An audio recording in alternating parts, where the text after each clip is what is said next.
এত দামি উম্মত, এত দামি উম্মত, এত দামি নবী পাইছো তুমি যুবক।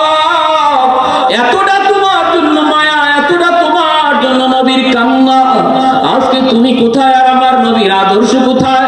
সেই আদর্শ বোঝানোর জন্য, শিখানোর জন্য এই মাদ্রাসা।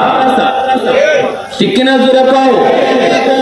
আজ একটা ছেলে যদি মাদ্রাসায় পড়ে, সেখানে কোন নেতা নেত্রীর আদর্শ শিখে না, আমার নবীর আদর্শ শিখে, আমার নবীর আখলাক শিখে, আমার নবীর খুলুকে আজিমের ওয়ারিস হয়, খুলুকে আজিমের ওয়ারিস। ভাইরা বন্ধুরা বলেন, রহমতের নবী, মায়ার নবী, দয়ার নবী, তিনিও মাদ্রাসা চালাইছেন, মাদ্রাসা দিছেন। আল্লাহর নবী মদিনার মাদ্রাসার উস্তাদ ছিলেন। ভাইরা বন্ধুরা, ও যুবক, আল্লাহ কয় ওয়ানুনাজ্জিলু মিনাল কুরআন মা হুয়া শিফাউন ওয়া রাহমাতুল লিল মুমিনিন। যেখানে মাদ্রাসা হয়, ওই মাদ্রাসার উসিলায় আল্লাহ সমাজটাকে রহমতের চাদর দিয়া আল্লাহ ঢেকে রাখে। সুবহানাল্লাহ। আযাব গজব থেকে আল্লাহ মাদ্রাসার খাতিরে এলাকাকে আল্লাহ হেফাজত করে। যে ছেলেটা কোরআনের হাফেজ হইয়া পাগড়ি নেয়, ওই ছেলেটার মা বাবার মাথায় কিয়ামতের ময়দানে আল্লাহ নিজের হাতে পাগড়ি পরাবে। এই উঠেন কেন?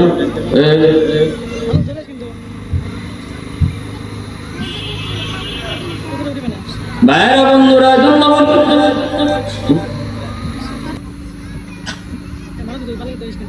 মান ক্বারাআল কুরআন ওয়া আমিলা বিমা ফীহি উলবিসা ওয়ালিদাহু তাজান ইয়াউমাল কিয়ামা। কিয়ামতের ময়দানে আল্লাহ একটা মুকুট লইয়া দাঁড়ায় কইব, কই মা বাবা তোমরা আসো। নবীর মা বাবা এসে কইব, আল্লাহ আমি নূহ নবীর আম্মা, আমি নূহ নবীর আব্বা।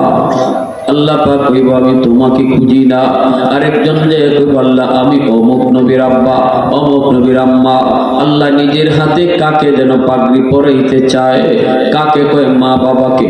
কার মা বাবা কেউ জানে না। এজন্য নবীর মা বাবা যে হাজির হয়, আল্লাহ কয় তোমাদেরকে না, তোমাকে না, তোমাকে না। হঠাৎ করে একজন হাফেজ কোরআনের মা আয়েশা কয়, আল্লাহ আমি অমুক হাফেজ সাহেবের আম্মা, আমি অমুক হাফেজ কোরআনের বাবা, আমি অমুক আলেমের আম্মা। আল্লাহ পাক তখনই হাসরবাসীর সামনে লক্ষ্য করে কয়, আমি তো আজ তোমাকে খুঁজতেছি। দুনিয়ার জগতে তোমার সন্তান মাদ্রাসায় যখন দিছ, সমাজের মানুষ তোমারে মন্দ বলছে, ফুলাটারে মাদ্রাসায় দিতেছ, কি খাবে, কেমনে চলবে, কেমনে পড়বে? মাদ্রাসায় পড়লে পরে কোনো সার্টিফিকেট নাই, কেমনে চলবে? 10 জনের ভিতরে 9 জন গেছে স্কুলে, তুমি বাবা তাকে নিয়ে আইছো মাদ্রাসার দিকে। আমি আল্লাহকে খুশি করার জন্য। সমাজ চলছিল তোমার বিপক্ষে, তুমি চলছিলে আমি আল্লাহর পক্ষে। ওই দিনই আমি আল্লাহ, ওই দিনই আমি আল্লাহ। তুমি বাবার জন্য পাগড়ি বানায় রাখছি, এটা সমাজের সাথে যুদ্ধ। কথা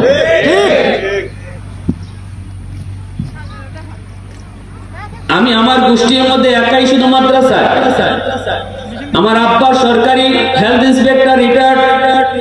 ভাই আমার আপন ছোট ভাই বর্তমানে আইন উপদেষ্টা আসিফ নজরুলের একান্ত সচিব, আওয়ামী লীগ আমলেও সচিব। তারপরের ভাইটা আমেরিকাতে ফ্যামিলি সহ সেটেল। চাচারা সবাই হলো জেনারেল শিক্ষায় শিক্ষিত। আমাকে যখন আব্বা মাদ্রাসায় দিবেন, কঠিন বাধা ছিল, কঠিন বাধা। চাচারা বাধা দিছে, দাদারা বাধা দিছে। পোলাটা এত ব্রেইন, এত ভালো, এত মেধা, এই পোলাটারে মাদ্রাসায় পড়ায় নষ্ট করো না, পোলাটার জীবন ধ্বংস করো না। কত কথা, কত কথা। এরপর আমার আব্বা কারো কথা শুনেন নাই। আব্বা শুধু আমাকে বলছেন, বাবা তুমি কই পড়বা? স্কুলে পড়বা না মাদ্রাসায় পড়বা? আমাকে ছোটবেলা থেকে আব্বা মাদ্রাসা মাদ্রাসা শোনায় শোনায় মাদ্রাসার প্রতি দরদ আর ভালোবাসা অন্তরে জন্মায় দিছে। চাচারা যখনই জিজ্ঞাসা কই পড়বা, আমি বলছি মাদ্রাসায় পড়বো। ফাইনাল হয়ে গেছে, মাদ্রাসায় চলে আসলাম। বলুন, ওই দিন আমার আব্বা আমাকে মাদ্রাসায় দিতে গোটা সমাজটার বিরুদ্ধে দাঁড়াইতে হয়েছে, গোষ্ঠীর লোকের বিরুদ্ধে দাঁড়াতে হয়েছে, আপন ভাইয়ের সাথে আব্বার মন কষাকষি হয়েছে। মন কালা হয়েছে, সব কিছু পিছনে ফেলে বাবাও জানতেন মাদ্রাসায় পড়ে আমি ব্যারিস্টার হতে পারবো না, জজ হতে পারবো না। যতটুকু মেধা আল্লাহ আমাকে দিয়েছিলেন, ক্লাস 5-এ আমি তখনকার সময় বৃত্তি পেয়েছি। বৃত্তি যেতটুকু মেধা ছিল, এই মেধা দিয়ে আমি আমার ছোট ভাইয়ের মতোই সচিব হতাম, বড় কোনো এরকম পদে যেতাম। কিন্তু আব্বাও সেটা জানতেন, বুঝতেন। কিন্তু আল্লাহর জন্য, আখিরাতের জন্য সব কুরবানি দিয়া বাবা মাদ্রাসায় দিয়ে দিয়েছেন। ওই বাবাকে কিয়ামতের ময়দানে, এমন বাবাকে আল্লাহ নিজের হাতে পাগড়ি পরাইব।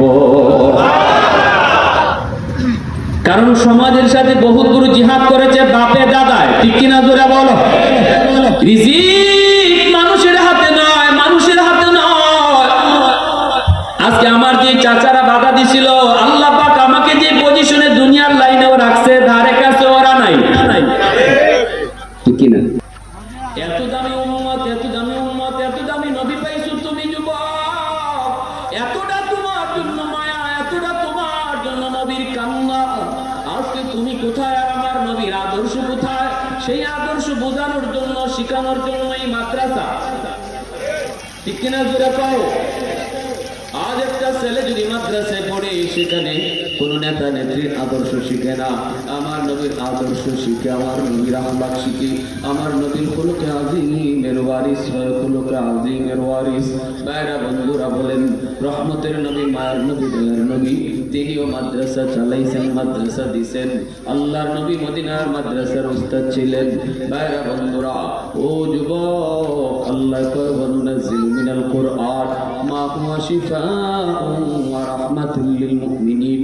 যেখানে মাদ্রাসা হয়, ওই মাদ্রাসার উসিলায় আল্লাহ সমাজটাকে রহমতের চাদর দিয়া আল্লাহ ডেকে রাখে। সুবহানাল্লাহ, জোরে বল। আযাব গজব থেকে আল্লাহ মাদ্রাসার খাতিরে এলাকাকে আল্লাহ হেফাজত করে। যে ছেলেটা কোরআনের হাফেজ হইয়া পাগড়ি নেয়, ওই ছেলেটার মা বাবার মাথায় কিয়ামতের ময়দানে আল্লাহ নিজের হাতে পাগড়ি পরাবে। এই উঠেন কেন?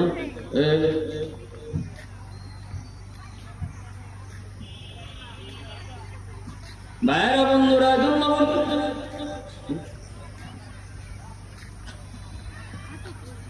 মান ক্বারাআল কুরআন ওয়া আমিলা বিমা ফীহি উলবিসা ওয়ালিদাহু তাজান ইয়াউমাল কিয়ামা। কিয়ামতের ময়দানে আল্লাহ একটা মুকুট লইয়া দাঁড়ায় কইব, কই মা বাবা তোমরা আসো। নবীর মা বাবা এনে কইব, আল্লাহ আমি নূহ নবীর আম্মা, আমি নূহ নবীর আব্বা। আল্লাহ পাক কইব, আমি তোমাকে খুঁজি না। আরেকজন যে কইব, আল্লাহ আমি অমুক নবীর আব্বা, অমুক নবীর আম্মা। আল্লাহ নিজের হাতে কাকে যেন পাগড়ি পরাইতে চায়। কাকে কয়? মা বাবাকে। কার মা বাবা কেউ জানে না। এজন্য নবীর মা বাবা যে হাজির হয়, আল্লাহ